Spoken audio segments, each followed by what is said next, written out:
شروع کرتا ہوں اللہ کے نام سے جو بڑا مہربان نہایت رحم والا ہے۔ ایک دن سلطان محمود غزنوی حسب معمول دربار میں بیٹھے ہوئے تھے۔ وزراء و امراض دست بستہ حاضر تھے۔ عام لوگ اپنی اپنی عرضیاں پیش کر رہے تھے اور ایک شخص نے آ کر عرض کی، میری شکایت نہایت سنگین ہے اور کچھ اس قسم کی ہے کہ میں اسے برسر دربار عرض نہیں کر سکتا۔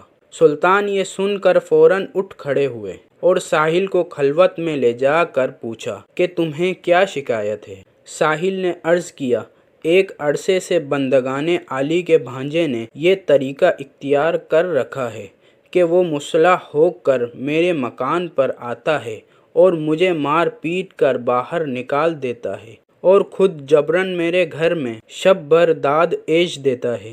غزنی کی کوئی عدالت ایسی نہیں جس میں نے اس ظلم کی فریاد نہ کی ہو، لیکن کسی کو انصاف کرنے کی جرأت نہیں ہوئی۔ جب میں ہر طرف سے مایوس ہو گیا تو آج مجبوراً جاہ پناہ کی بارگاہ عالی میں انصاف کے لیے حاضر ہوا ہوں۔ شہنشاہ عالی کے بے لاگ انصاف پروری، فریاد رسی اور رعایا سے بے پناہ شفقت پر بھروسہ کر کے میں نے اپنا حال عرض کر دیا ہے۔ خالق حقیقی نے آپ کو اپنی مخلوق کا محافظ و نگہبان بنایا ہے۔ قیامت میں رعایا اور کمزوروں پر مظالم کے نتیجے میں آپ خدائے قہار کے روبرو جواب دہ ہوں گے۔ اگر آپ نے میرے حال پر رحم فرما کر انصاف کیا تو بہتر ہے، ورنہ میں اس معاملے کو منتقم حقیقی کے سپرد کر کے اس کے روبرو عنایت فیصلے تک انتظار کروں گا۔ سلطان محترم پر اس واقعے کا اتنا اثر ہوا کہ وہ بے اختیار آبدیدہ ہو گئے اور ساحل سے کہا، تم سب سے پہلے میرے پاس کیوں نہ آئے؟ تم نے ناحق اب تک یہ ظلم کیوں برداشت کیا؟ ساحل نے عرض کیا، میں عرصے سے اس کوشش میں لگا ہوا تھا کہ کسی طرح بارگاہ سلطانی تک پہنچ جاؤں، مگر درباریوں اور چوبداروں کی قدغن نے کامیاب نہ ہونے دیا۔ خدا تعالیٰ ہی جانتا ہے کہ آج بھی کس تدبیر سے یہاں تک پہنچا ہوں۔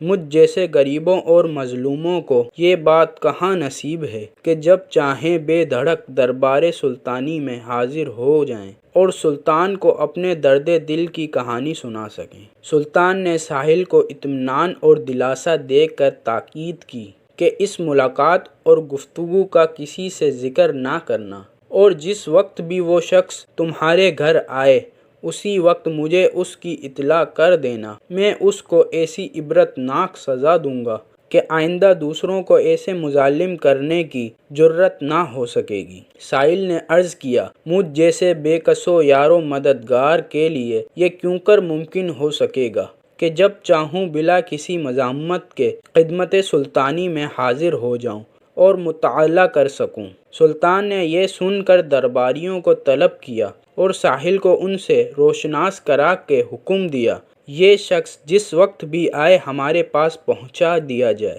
اور کسی طرح کی مذمت نہ کی جائے۔ 2 راتیں گزر گئی مگر ساحل نہ آیا۔ سلطان کو تشویش ہوئی کہ نامعلوم غریب مظلوم کو کیا حادثہ پیش آیا۔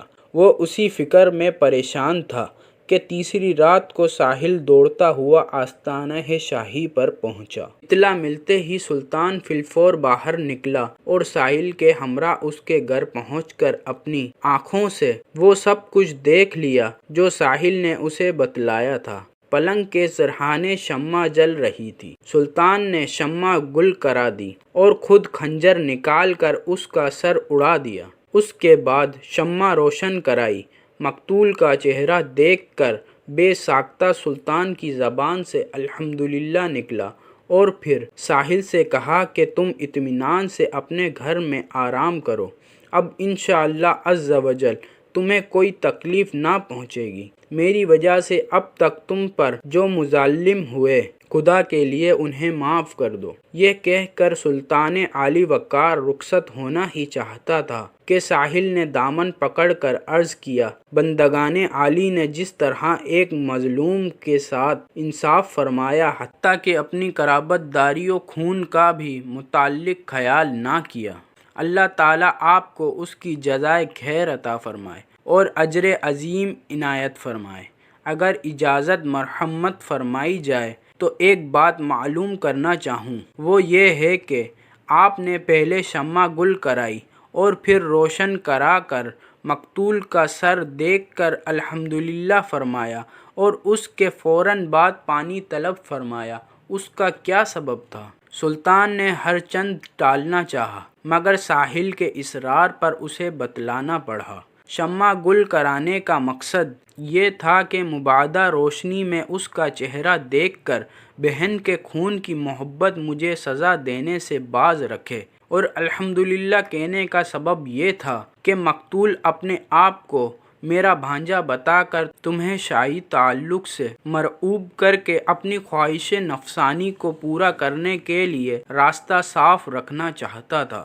خداوند کریم کا ہزارہ شکر ہے کہ محمود کے متعلقین کا اس شرمناک بے ہودگی سے کوئی تعلق نہیں ہے، اور پانی مانگنے کی وجہ یہ تھی کہ جب سے تم نے اپنا واقعہ سنایا تھا میں نے عہد کر لیا تھا کہ جب تک تمہارا انصاف نہ کر لوں آب و دانہ مجھ پر حرام ہے۔ اب چونکہ میں اپنے فرض سے سبکدوش ہو چکا تھا اور تشنگی کا شدید غلبہ تھا، اس لیے میں پانی مانگنے پر مجبور ہو گیا۔